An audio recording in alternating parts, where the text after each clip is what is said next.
Kenapa ya kita tuh bisa insecure?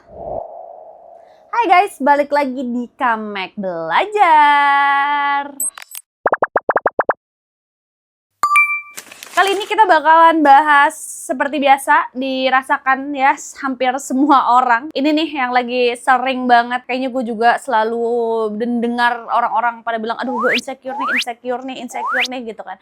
Cuma di sini apa sih sebenarnya penyebabnya gitu ya. Nah buat kalian ya boleh banget di subscribe YouTube Kamek, di like dan di komen-komen ya guys. Pokoknya kalau Kamek Belajar kita bakalan belajar hal-hal yang relate banget di kehidupan sehari-hari yang mungkin lo kayak ini kenapa ya, atau mungkin lo nggak pernah kepikiran gitu ya. Nah di sini ada versi sainsnya juga ya, jadi bukan yang hanya kenapa, tapi itu ada penjelasannya pokoknya ya guys ya. Oke, kita langsung aja nih bahas kenapa sih kok kita bisa insecure. Coba deh lo ingat satu momen dalam hidup lo ya.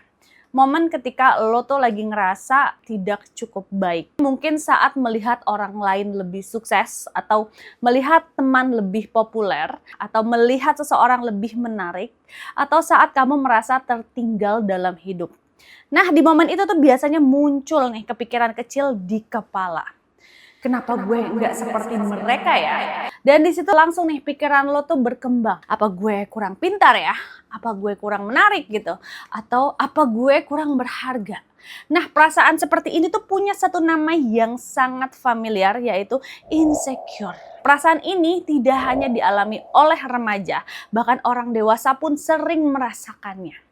Dan yang menarik di sini ya, banyak orang yang terlihat sukses, percaya diri, populer, ternyata tuh juga pernah merasakan yang namanya insecure. Artinya ya, satu hal di sini, rasa insecure adalah bagian dari pengalaman manusia. Tapi pertanyaan yang lebih dalam adalah, kenapa sih manusia bisa merasa insecure? Kenapa otak kita tuh bisa membuat kita tuh merasa kurang? Bahkan ketika sebenarnya kita tuh lagi baik-baik aja. Nah, ini ada kisah yang terjadi di kehidupan sehari-hari nih guys. Bayangin seorang mahasiswa ya, dia sebenarnya tuh cukup pintar, terus juga nilainya bagus ya. Dia punya teman dan hidupnya cukup stabil. Tapi satu hari dia tuh melihat temannya mendapat prestasi besar, menang lomba, terus juga mendapatkan penghargaan, dipuji banyak orang, dan tiba-tiba ya ada pikiran kecil muncul, gue nggak sehebat dia. Nah padahal ya sebelum melihat itu dia tuh ngerasa tuh kayak ya udah gue baik-baik aja. Nah inilah yang sering terjadi di dalam hidup guys. Jadi rasa insecure tuh sering tidak muncul dari dalam, tapi dipicu oleh perbandingan. Manusia itu kan adalah makhluk yang selalu membandingkan ya guys ya. Jadi dalam psikologi itu ada konsep yang disebut social comparison theory. Teori ini tuh menjelaskan bahwa manusia tuh secara alami membandingkan dirinya dengan orang lain. Kenapa? Karena sejak zaman dahulu ya, manusia tuh hidup dalam kelompok. Dan di dalam kelompok ya guys, kita tuh perlu tahu posisi kita. Misalnya, apakah kita cukup kuat, apakah kita cukup pintar, atau apakah kita tuh cukup berharga bagi kelompok. Dengan membandingkan diri, kita bisa memahami tempat kita di lingkungan sosial.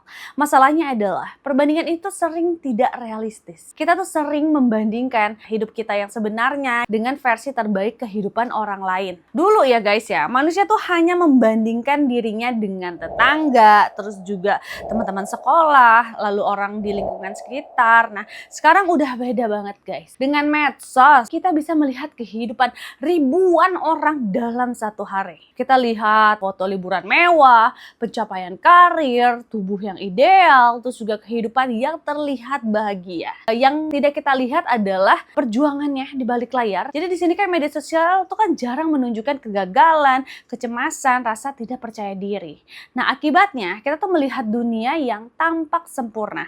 Dan ketika kita membandingkan diri dengan dunia yang terlihat sempurna, rasa insecure-nya kita tuh jadi makin kuat. Dan di sini otak manusia tuh memiliki kecenderungan alami yang disebut negativity bias. Artinya di sini otak tuh lebih sensitif terhadap hal negatif dibandingkan hal positif. Contohnya nih ya, seseorang tuh dapat 10 pujian terus 1 kritik. Nah, seringkali yang paling diingat adalah kritik itu. Kenapa? Karena dari sudut pandang evolusi, memperhatikan hal negatif lebih penting untuk bertahan hidup.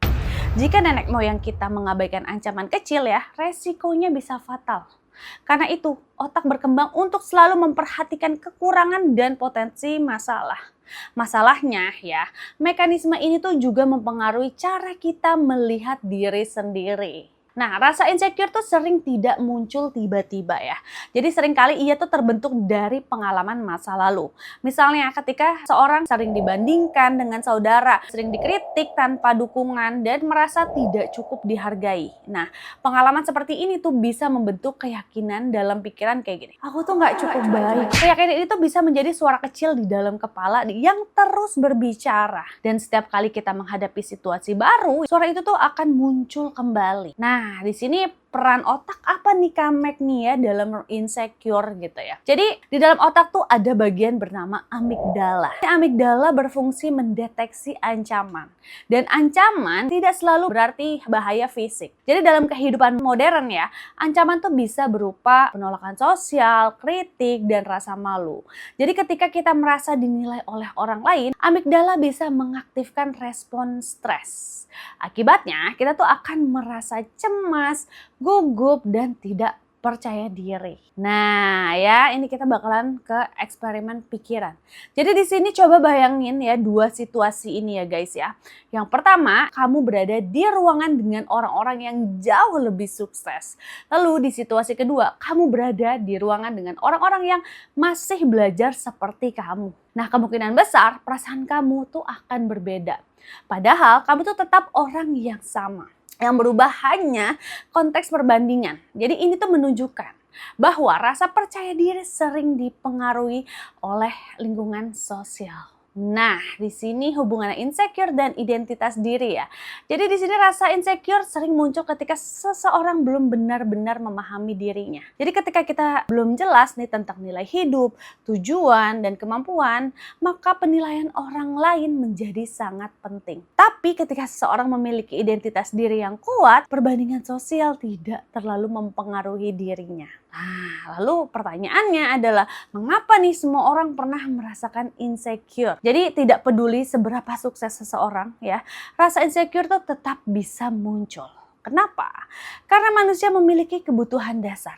Yang pertama, ingin diterima. Jadi sejak kecil tuh kita tuh belajar bahwa penerimaan sosial itu penting. Ketika kita merasa memenuhi standar tertentu ya, perasaan insecure itu tuh muncul sebagai sinyal. Nah, lalu kita akan bahas filosofi rasa insecure. Rasa insecure tuh sering dianggap sebagai sesuatu yang harus dihilangkan. Padahal sebenarnya perasaan ini tuh bisa memiliki fungsi. Rasa insecure tuh bisa menjadi tanda bahwa kita itu tuh lagi mau berkembang dan mau menjadi lebih baik dan lebih peduli terhadap diri sendiri. Masalahnya di sini ya, bukan rasa insecure itu sendiri. Jadi masalahnya adalah ketika rasa itu membuat kita berhenti bergerak. Tokoh terkenal yang pernah nih guys merasa insecure ya, ada Albert Einstein ya. Dia tuh pernah dianggap bodoh. Dan sekarang kita mengenal nama Albert Einstein sebagai salah satu orang paling jenius dalam sejarah manusia. Teori relativitasnya mengubah cara manusia memahami alam semesta. Tapi sedikit orang tahu ya, saat kecil Einstein tuh sering dianggap anak yang lambat. Dan beberapa guru bahkan mengira dia tuh tidak akan pernah menjadi orang yang berhasil. Dia juga mengalami kesulitan dalam komunikasi ketika kecil. Dan Einstein ya sering berpikir terlalu lama sebelum berbicara. Akibatnya orang-orang di sekitarnya menganggap dia itu aneh. Jadi bayangin nih, menjadi seseorang anak yang terus merasa mungkin aku tidak sepintar orang lain. Jadi rasa insecure tuh seperti ini sebenarnya sangat manusiawi. Namun yang menarik ya, Einstein tidak berhenti berpikir hanya karena orang lain meragukannya. Justru rasa ingin tahunya tentang dunia menjadi semakin besar. Dan akhirnya dunia tuh mengenalnya sebagai salah satu ilmuwan paling berpengaruh. Jadi kenapa nih kita bisa insecure ya? Ini udah kesimpulannya nih guys. Karena di sini manusia tuh selalu membandingkan dirinya. Terus juga otak lebih fokus pada kekurangan. Lalu ada pengalaman masa lalu yang membentuk keyakinan diri. Dan dunia modern tuh memperbesar perbandingan sosial. Jadi guys, jika kamu pernah merasa insecure nih, ingat satu hal penting. Perasaan itu tuh tidak berarti lo tuh lemah. Itu tuh hanya menunjukkan bahwa lo itu tuh manusia ya. Dan setiap manusia sedang belajar memahami dirinya sendiri. Gitu guys, ya jadi panjang tuh kalau kita bahas insecure ya guys ya. Nah ini udah closing, jadi buat kalian yang belum subscribe YouTube Kamek, jangan lupa buat di subscribe ya, di like kalau misalnya di komen-komen juga ya, dan kalau misalnya ada yang mau dibahas boleh banget komen deh guys. Oke, sampai ketemu di Kamek Belajar episode berikutnya. Bye guys, rekomendasi Kamek nggak pernah salah.